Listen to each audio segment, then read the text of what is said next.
Hey, everybody. Welcome, welcome. My name is Rose Stein. I put this little group together, and look at all of you showing up, asking questions, participating, wanting to know more. It just absolutely warms my heart. A little bit about me is that I grew up in a family where my mom was 100 pounds overweight and struggled with dieting a lot, did everything. And when she was on a diet, there was so much food in the house, and she would just feed us and feed us and feed us. And she would bake and she would cook and she would do all these things. And then she would watch us eat while she was on a diet. And then if she was off the diet, she would eat all the food in the house. So we didn't have anything. And we wouldn't have anything for weeks or months until she tried the next thing. The first time that I went on a diet, I was 10 years old. And that's a whole nother long story that I'll get into another time. But that whole back and forth, just trying to maintain control, trying to understand what the relationship with food in my body and how thin was thin enough. And does the weight really matter? How about just body positive? All of this kind of rigmarole throughout the years has really been quite exhausting, really, honestly, is probably the word for it. And so finally, I was just like, there's got to be some other way, right? I mean, like, we still have to eat. We still have to eat. So, what needs to happen for me to find some peace and sanity and serenity around food, but then also like enjoy my food? Like, where is that little balance? It seems like everyone else somehow has some secret code to how to do this, and it seemed like I was struggling alone. And I think over 700 women in this group right now, and it's only been not even a year this group has been around. I think that tells us that this whole idea of mindless eating and emotional eating, kind of like the addictive nature, the ups and the downs and the backs and forth of processed food, and that kind of that eating where it's like the dieting and the off and the on and the I call it like the itty bitty shitty committee. Right? Probably gonna have to edit that word out. But that's sometimes what it's like, right? It's like kind of mean in there. Get out of here. So how do we soften that, and what do we need to do? And so sometimes a lot of what we talk about in here is about mindset. It's about our thinking. It's about reframing our ideas and our thoughts. And a lot of what we talk about in here is around food, right? I mean, we got to eat. Like, how do we maintain that level of health and vitality and also joy and pleasure in the midst of life? Like, life is a lot, right? There's lots to think about and be concerned about, and there's families and there's jobs and there's dreams and desires and there's all kinds of stuff. And food and planning and preparing for success and eating food and what that means for us is part of that. And thank you so much for all the ladies that participated in the poll around what's the issue, right? What's your biggest issue or concern when it comes to dinner? And it's not, a big surprise to me that, and I'm going to go and see if I can actually bring it up, right? That it's tied right now for too busy to plan and cook, with cooking for one just stinks, followed by my family won't eat healthy.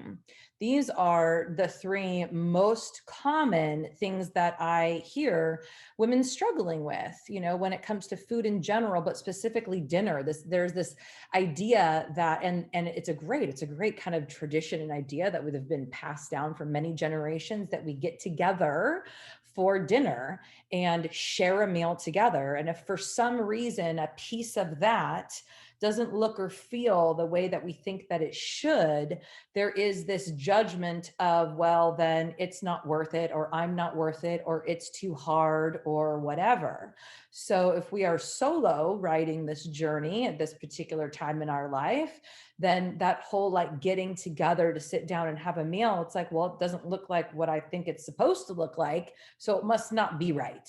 So I'm not really worth the time and the energy and the effort of that. And or if we're trying to make a change, but the rest of our family is eating one way, and we don't really want to make a separate meal. We don't really want to impose on them. Maybe they are very vocal about you not imposing your stuff on them, especially if you've done that in the past. Like with that crazy dieting of when I was a kid, it was like really clear as the years went by, like, I don't want to do that. Whatever that was craziness, and I don't want that.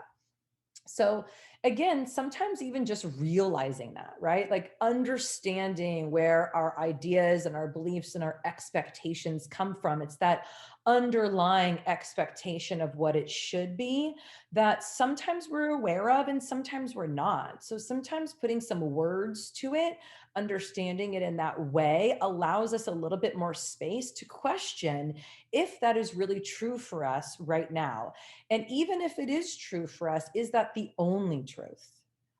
Is there possibly a way that we could reframe the way in which we think about dinner and what dinner is supposed to be and what dinner is supposed to look like, and really reframe it for what our actual experience is right now? So, given our present circumstances, what is the best possible outcome in terms of the way that we think about it? Of course, sometimes it's easier to think of somebody else. And that's one of the reasons why having a group like this is so wonderful, because it's human nature, right? Like we only know what we know, right? We have these thoughts and they kind of swim around in this mind. They say that we have like what 10,000 thoughts a day, and like 90% of them are the same, just repetitive repetitive thinking over and over again. So we have one thought and that goes to that thought, that goes to that thought, that goes to that thought, that goes to the give up. It's too hard. And if that's what we've been practicing for so long, that it's like a really nice like highway of information. It's very easy to go from the next to the next to the next. And sometimes we just need a little bit of a detour, right? Like all of a sudden, boom, wait, we're going to question this part of it. Maybe it doesn't have to be this way. Maybe it doesn't have to be so hard. So I know this is like kind of like a lot of talk about dinner, but it's so important, right? It's so important, the way in which we nourish and nurture ourselves, the way in which we show up for ourselves. Now, of course, there's like little like actual tips and tricks and techniques, but underneath all of the what we're actually doing is who we are and what we believe about what it is that we're doing, why we're doing it, how we're doing it, what, all of that, which is going to support our efforts, or it will crumble, right? So we can stay on plan for, however long, but if we don't really believe that we're worth that time and energy and effort, if we haven't really reframed what it means to nurture ourselves, to have a dinner, what it means to take the time and the effort and the energy of change, what it means to have dinner, right? If we don't begin to change those ideas, then our foundation is kind of, it's faulty, and we'll always go back to those same old patterns of thought and get the same old results. So with that in mind, with like the most love and compassion that I can possibly muster, spreading it from my heart to your heart, letting you know you are worth the time and the energy and the effort. And there is a way, regardless of your circumstances, regardless if it's like the family is overwhelming, regardless if it's time and it just feels like too much to do, or if it's you living at home alone and you just can't think of how to reframe that for yourself. Any one of these circumstances is workable, right? It is figure outable, as Marie Forleo would say. Everything is figure outable, and not just technically on the outside, but the feeling and the emotion and the perspective that we bring to it. So, in terms of the solo writer, right, which I was for a long time. And so I totally get that. I get that it is hard to think beyond, especially because it brings up a lot of feelings and emotions, right? Some of us really enjoy being home alone and like not having anyone in our space, and it's totally fine. And some of us are like, well, I don't like this. This is not fun. And no. So again, a lot of it's going to be about that building a community. So welcome, welcome, welcome to this community. It's going to also be a little bit about building a community of like-minded people that hold you, that hold your heart with you. My son developed a string theory this morning, and he says that having community is like you and the community on a string, and it's nice and it's tight, and it kind of can wobble, but you support each other as time goes by. He's like, and when people try and do it on their own, it's like cutting the string. Now the community is no longer able to receive the benefit of you, and you're no longer able to receive the benefit of the community. And you kind of just end up being wobbly by yourself all alone. And he said, what happens is that when we rebuild the community, it's like tying a knot right there in the middle so that you and the community are connected again. And wherever you go in the world, you always have that tie to the community that supports you. You think of them when you're out in the world. You think of them when you're cooking dinner for yourself. You think of them and the way in which they support you and the way in which you support them. And it is, it gives you the strength to go on. I was like, dang, man, that's awesome. Where'd you even come up with that? Just a little string theory that popped in his mind. So, with that theory in mind, he's right. He's right. And we all know that. Like, we have to feel like we are connected to somebody who understands what it is that we're talking about, the frustrations, the difficulties, the internal and the external, what we're trying to do, and to help and support us along the way. So, there's that piece. Another way that I reframed when it was, quote, just me, is that I never really cooked for just that meal, right? I would cook whatever I had for several meals. And I like to do variety. Like when I do roasting in the oven, I'll do 3 layers of stuff. Like the other day, I took Brussels sprouts, put it in the pan. I'll show you guys all how to do that. I'm going to start doing some little cooking stuff on Wednesday afternoons. Took some Brussels sprouts, put it in the pan, put it in the oven, cut up a kabocha squash, put that in the oven, cut up some, what is it? Cabbage. So like little cabbage steaks, which are really nice if you roast them in the oven. So I had 3 different kinds of veggies, all in the oven, all cooked, takes like 30 minutes, super simple, chop, chop, chop, put it in.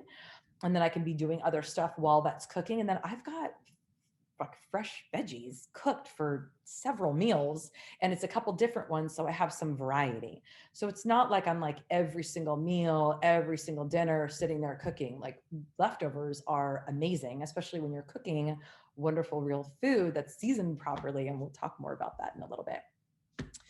So another thing that has been a little bit of a challenge for lots of us, and I totally get, is the idea of family, right? It's like, well, they're not really interested in doing what I'm doing. And either sometimes they voice it, and sometimes like you could just see in their faces, or other times it's like you don't even want to talk about it because you've been on so many different diets, like you don't even want to say anything.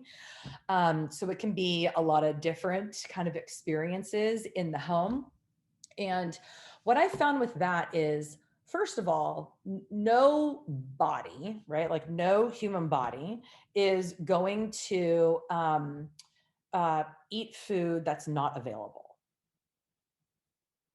right? Like they've done plenty of studies, and I know that you know you get this on some level. Like when fresh, alive, and vibrant food is available, we will eat it. It's the same as like candy, right? Like if you have a bowl of M&Ms on your counter, the odds of you walking by and grabbing some are pretty high.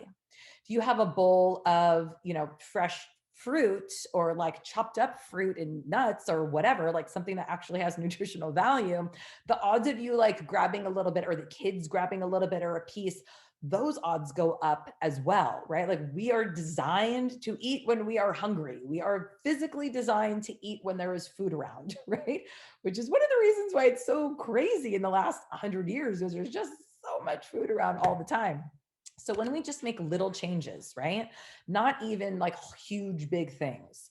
And when it comes to dinner, all human bodies benefit from little changes that are include maybe a little bit more nutritional value, right? So like putting a bowl of fresh roasted veggies on the table when people are picking from whatever all the other stuff, even if it's like bread or lasagna or like whatever they're eating, incorporating some maybe cleaner, leaner meats. Maybe we're not frying as much anymore. Maybe we're using the air fryer. Maybe we're baking. Maybe we're incorporating some salad or some veggies. Just doing that like slow incorporation. What happens, and I know this from personal experience and from hundreds of clients, that over time, like the human body wants to feel good. Every single human on earth knows innately, whether they have the knowledge or not, they know innately in their body, in their bones, that things that grow from the earth have vitamins, minerals, nutrients, enzymes, antioxidants. They might not know those details, but they know that it's good for them. Right? Things that have nutritional vibrancy, they're colorful for a reason. And when we begin to learn to understand how to cook them properly so that they taste good, how to season them properly, little by little, they will start to just nibble. They will start to like look at you and ask questions about what it is that you're doing. Little by little, they might put a little bit on their plate because, wow, that really smells good, or wow, that really looks good, or hey, you know what? Mom is like got a lot more energy. They are noticing and watching what it is that you're doing. You don't need to change everything to begin to incorporate things into the spread when it comes to dinner, or maybe making a couple little changes, or maybe even inviting the kids or the husband or whoever into the kitchen with you to cook. Now, I totally get if you're like, I've tried that, but an invitation is always a beautiful thing, right? It can be fun to tweak recipes and do something a little bit different sometimes. I do recommend that you ask first, because I've tried to do that even with my son, just like change stuff up. Oh, well, it's healthier. Right? It's more nutritious. I'm just going to change it. And he's like, that's not my plan. So I have found that when I ask him and I educate him a little bit more about, veggies and how they're good, how he needs to eat more of them. And then he's like, okay, hey, do you mind if I put like, a little sprinkle of broccoli in there? And he's like, okay, does that mean like I don't have to have it on a chunk on the side? Yes. It's like, all right, yeah, put it in there. So sometimes like shredding up like with a cheese grater, shredding zucchini can be really wonderful in lots of different, especially meat dishes, because it just kind of like soaks up the flavor and the oils from the meat. And that's a nice way to kind of add it. Broccoli, things like that. Again, I would kind of ask or let them know, because then you get all excited and then you do more and more and more. And then they're like, this is disgusting. That was my experience.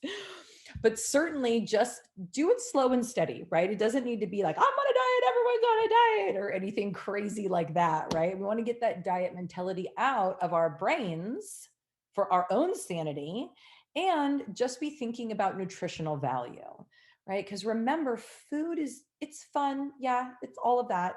It's also information, right? It's information for this body, for all the different cells and systems and organs, for the immune system, right? It's information of what's going on the outside. We're actually putting outside stuff into the body, and it's information for all of our cells and systems. So we really want to be putting in the proper information, the information that we intend to put in, like, hey, everything's cool, right? I got you. We got plenty of nutrition. We don't need to freak out, right? We got all the vitamins and minerals and nutrients and enzymes and antioxidants and fiber and water and fat and protein and carbs and all that wonderful stuff.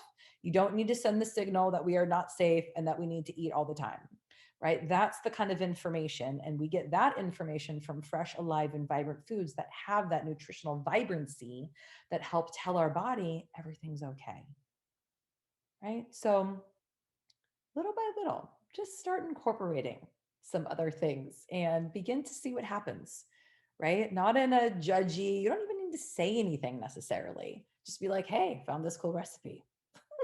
Brussels sprouts galore. Or it could be something fun that you got, right? Just keep the sugar and the flour out of it. Just little by little, right? Maybe you got like 4 things that are available. Maybe add one in that just is some kind of cool veggie thing with a cool a flavoring or seasoning or something like that. Okay. So the next thing, let's see. So it was the one for one about the family, and then the too busy to plan and cook. I really relate to that as well. Oh my goodness, the dog. I think the dog is freaking out. Got honey, will you take the dog out, please, babe? Okay, yeah. Too much fun with everybody home, right? We were just having a good time. So about not wanting to plan. Oh Lord, I totally know. And that kind of goes into a little bit again about reframing for ourselves because like where our priorities are is where our energy and our attention goes, right? And so when we are having an experience in life where the consequences of not taking some time to figure out how to do it quickly um, begins to outweigh the time that you save. And that really is when there's that detour in the brain, right? So it goes from, oh, I don't have time, I don't have time, I don't have time, I'm not going to do it, I can't do it, whatever that process is. I'll do it tomorrow, I'll do it later. I just can't when this is over, when that's done, when this is done, and put it off, put it off, put it off. Then we just keep putting it off, getting the same result, same result, same result. Well, over time, we all know that when you're starting to put on the pounds or the systems in your body are beginning to say, we're a little bit confused with the information that you're putting in here. This information is letting us know that we are nutritionally void and we need to be scared. And then the body responds in kind, right? If that's the information we're putting in with those dead and devitalized processed foods, and that are just like quick on the go, then we're going to be given an opportunity to have an experience that resonates with that. It's got to be consistent. The inside is letting you know, right, that it's not jiving. So that can be one of those detours, right, where we're like, okay, we got to figure out a different way of thinking, a different way of understanding this, a different way of being. We got to figure out how to do things quick. And when I just shared with you that I do all of those veggies in 30 minutes, I'm going to show you how to do that exactly. And it's pretty simple and it's pretty easy and it's gosh darn tasty and it lasts for days. And then I can just pick and choose from those things, which is really, really helpful. Um, okay, so other thoughts about too busy to plan and cook. I mean, of course, it depends on your life situation. So if you want to drop a comment below specifically, you want like a little bit more specific to what's going on with you, I would love to comment on that. Because there are a couple other ways. Like, for instance, we got an air fryer. We finally got one of those. And so that's kind of fun. And you can just like dump frozen stuff, even like frozen veggies, frozen chicken, whatever. There's like a 2-layer thing. You can dump this one, like the some stuff on the bottom, the some stuff on top, and you close it and you press a button, right? It's done in 10 minutes. And it's super easy to clean too. It's crazy. It's like really, really awesome. So there's the roasting veggies stuff. There's salads, which are really nice. And again, like if the prepping part, you can get most of that stuff like already prepped. So that's really nice. So really it's kind of just the way that we're thinking about it. Also, I would like to remind us all that the amount of energy that we have, so our life experience is also determined by what we are eating, how we are eating, when we are eating it. Because all of that is a hormonal response, right? If you think about your entire endocrine system, that's the one that lets you know, right? If you are tired or not tired, you're metabolizing or you're not metabolizing. It's connected to your immune system, to your energy, to your vitality, to your perception of time, your perception of life, your priority list. Like all of these things are connected. And it does not take that long. Like you don't have to, lose 50 pounds or 100 pounds to like start feeling better and more energized. It happens almost immediately. It can take a few days. It's like 5 days. Then the body's like, whoa, it starts to get invigorated. Your mitochondria start to kind of wake up with the new food. The swelling begins to go down. The inflammation begins to go down. Our stomach begins to feel better. And we're eliminating more quickly and getting rid of toxins as the body is designed to do. And all of a sudden it's like, oh my God, yeah, it was just a few days of like figuring out the struggle, putting that detour in the brain of my process of thinking, allowing myself the opportunity to think outside of my own box. So the opportunities that are available, the brain begins to heal, the mind begins to heal, the body begins to heal. And all of a sudden, wow, it feels like we have so much more time. It feels like we have so much more energy. It's like amazing.